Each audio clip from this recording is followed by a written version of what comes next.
Ate, Bakit? Anong kailangan mo? wala lang. Gusto lang sana kitang kamustahin. Medyo matagal-tagal na rin kasi tayong hindi Hindi ako mabuti. nakakapag-usap.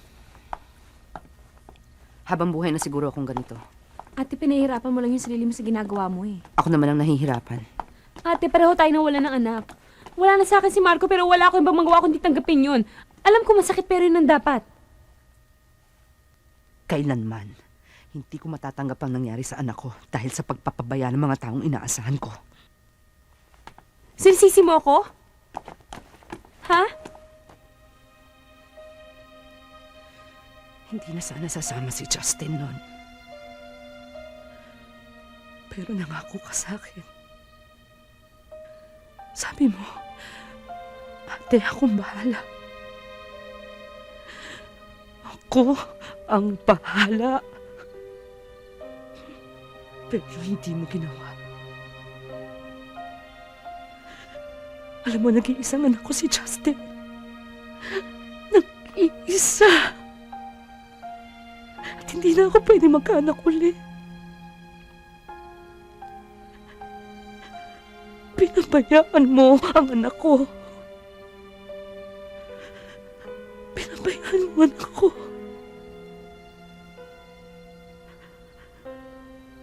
Nagpabaya ba ako sa'yo, Lisa?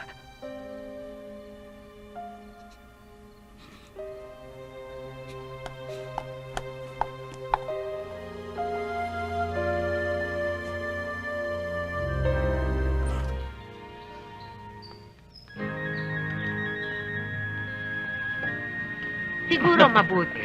Tapusin muna ninyo ang pagkain nyo bago kayo maglambingan. Sorry ho. Ikaw naman kasi, Jake. Sabi mo, 1 week lang kayo sa Cebu. Naging 2 weeks. Tuloy na miss na kita. Hindi naman namin nakalain eh. Oo, ang daddy ko kasi. Pinigilan niya kami ni Jake. Pinakilala niya si Jake sa lahat na yata ng relatives namin doon. Pagdating ng panahon, ikaw naman ang pakikilala ko sa mga relatives ko sa Pampanga at sa Tarlac. Kulang ang 1 buwan para sa amin ni Jake. Matagal pa yon. In the meantime, kailangang pag-usapan natin ang dapat gawin sa mga susunod na araw. O nga pala, mag-uumpisa ng mag-operate ang plastics factory sa January. Good! Pilar, doon ka muna sa kusina. Isa pa, hindi lamang naman ang tungkol sa negosyo ang gusto kong pag-usapan natin. Kung hindi, ang magiging arrangement ninyong tatlo. Huwag na tayong magpaligoy-ligoy pa. Jake? Arian? Ara? 2 taon ang hihintayin ninyo para kayo makakuha ng divorce at para naman si Arian at si Jake ay magpakasal. Sa loob ng panahong yan, nais kong humiling sa inyo para makaiwas tayo sa isang malaking eskandalo. Ara, kayo ni Jake ay kasal sa papel lamang. Pero kikilos kayo na parang tunay na mag-asawa sa harap ng tao. At Arian, hindi kayo magpapahalata ni Jake na kayo ay magnobyo. Jake?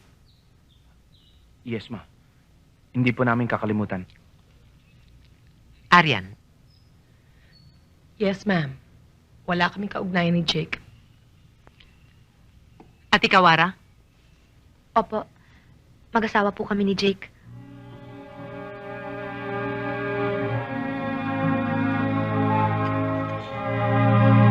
Oh, sandali lang.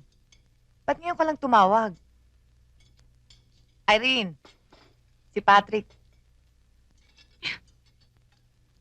Eh, gusto ka raw makausap eh. Ma, para ano pa? Mami? Bakit? Ayaw mo bang kausapin ng daddy? Chopet, kumain ka na lang, ha? Mamaya ka na lang ulit tumawag, Patrick, ha? Wala na ako ng gana. Ano ka ba naman, Irene? Nagpapakumbaba na nga yung tao eh. Ayaw mo pang patawarin. Hindi naman pwedeng tuwing mag-aaway kayo eh. Mag-aal sa balutan ka, tatakbo ka rito. Mamang, kaya nga ho ako umalis dahil sa anak ko eh. Ayoko hong makita niyang nangyayari sa aming mag-asawa. At ayokong malaman niyang ginagawa ng kanyang ama. Meron pa pag-aasawang walang pagtitiis. Papang, iba naman hong pagtitiis sa pagpapaloko eh. Ubus na hong pasensya ko. Ayoko na magpa-insulto. Ikaw na makipag-usap sa anak mo, ha? Jopet.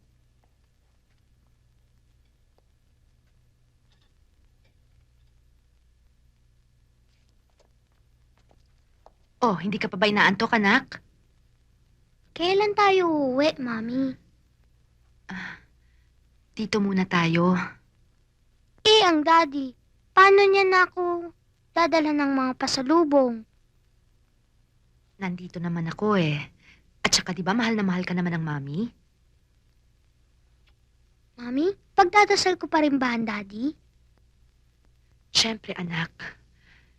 Kahit anong mangyari sa aming mag-asawa, siya pa rin ang daddy mo. Oh, sige, meme na. O sige, meme na. We pray. In the name of the Father, the Son, the Holy Spirit. Amen.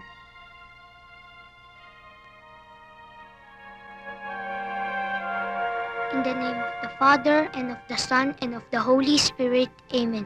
I Good love night, you. Mami. Good night.